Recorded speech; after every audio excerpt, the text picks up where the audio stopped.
I see guys doing bicep curls and they do it on a bench where they're just lifting it halfway. And this is the way to get arms. They do 21s. Yeah, 21s or like side laterals, but just like this. I don't know, man.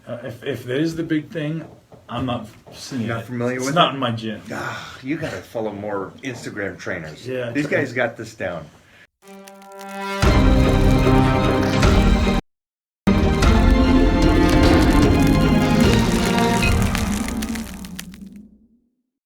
Let me ask you this, if you can wrap this up. And we talked about, you guys know my approach that I'm not going to give you a window left open so you can kick it in and make it a door, and then you just go off and go, well, Mike said. No, I didn't.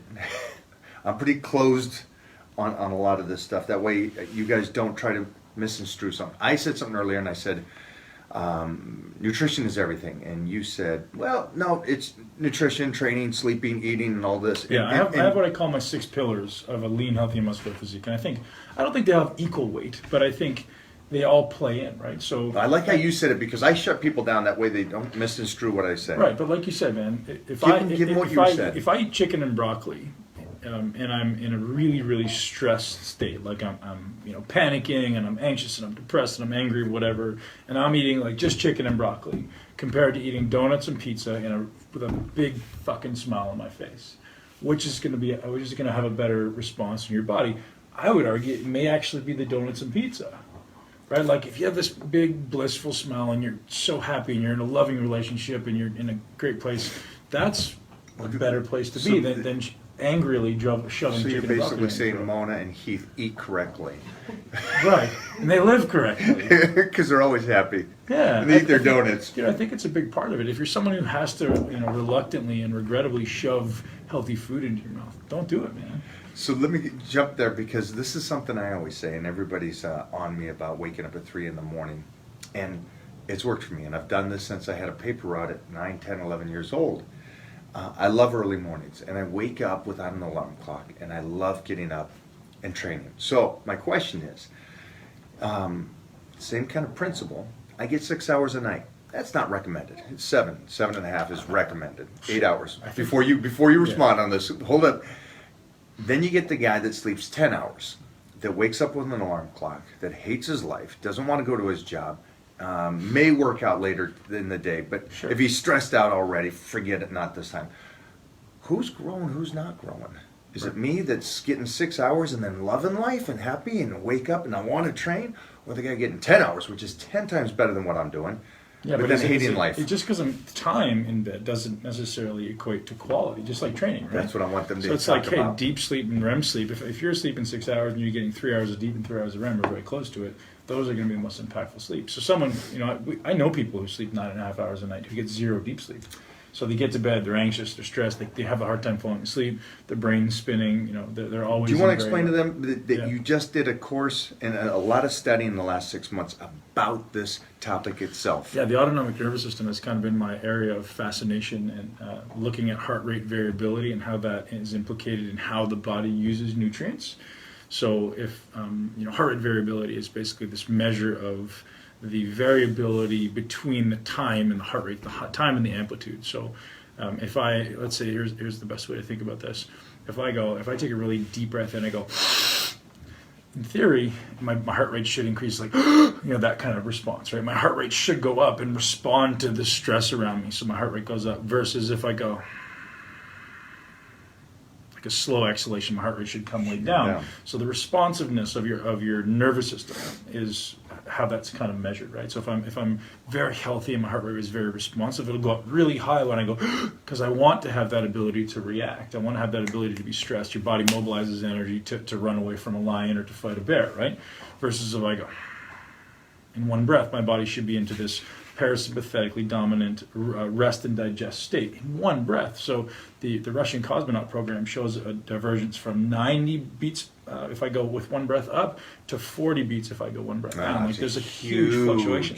So it's this ability for your nervous system to respond. And if I'm always in this kind of elevated state of this really short breath, which what most people live, your body's never ready to digest and rest and actually recover. So how do we start to implement or to affect that? We have to implement parasympathetic activities, things that are calming, things that are rejuvenating, things that are fulfilling to us, relationships and being outside and being with the beach or being on the beach and being in the sun, and like things that are being with your children, things that are going to be more calming and like yin and more rejuvenating. And that's putting food into a state that is stressed, which is where everybody is not effective. Here's a very simple fact.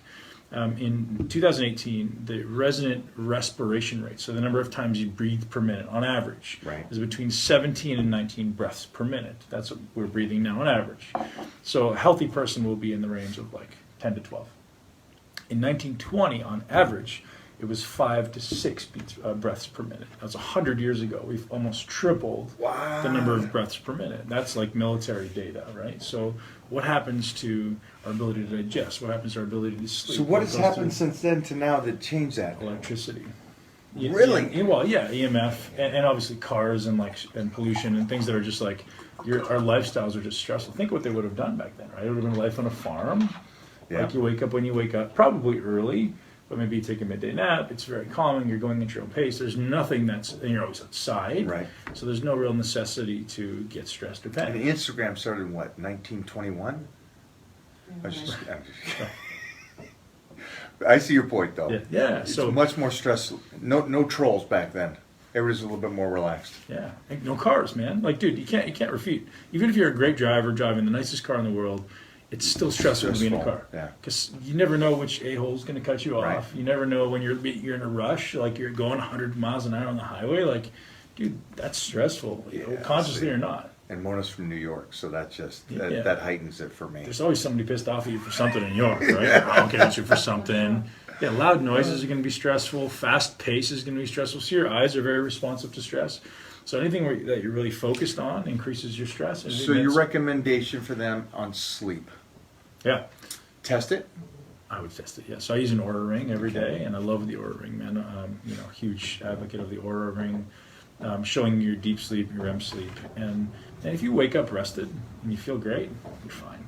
If you wake up feeling like crap, you have to take some interventions. And the biggest thing to change for sleep is light exposure. So our brains and our cells in our body are all responsive to the circadian rhythm, which is regulated by light. Okay. Predominantly light. It's influenced by light, sleep, exercise. Go further on that.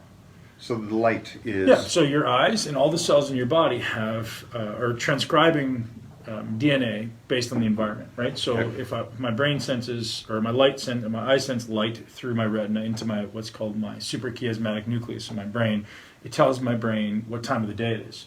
So if I go outside in the morning, I get a lot of blue light in my eyes because the light is very, very bright in the morning. My brain goes, oh, it's time to wake up. My body starts releasing cortisol to start waking me up. At the end of the day, the sun's coming down. There should be no blue light. Usually it's more of a pink, right? So the pink light starts to initiate the absence of blue. Melatonin starts being released to prepare us for sleep. But when we're inside now, we're getting blue light artificially, right? So through the TV, through the phone, through the computer, and through like LEDs. So if you're looking to optimize sleep, 3 hours before bed, you change the blue light to a yellow light. Blue, yellow, Okay. orange, like red, those things are going to be much less impactful on Okay. sleep. So 3 hours before you cut out the TV, you cut out the phone, you cut out the computer, you turn the blue lights off, your sleep will go through the roof. It's a huge difference. I love that. Huge. I love that. You good, Mo? We're good? We're going to finish this up with one last thing. Mike, we're going to talk about bench presses, man. What's up? Sorry, man.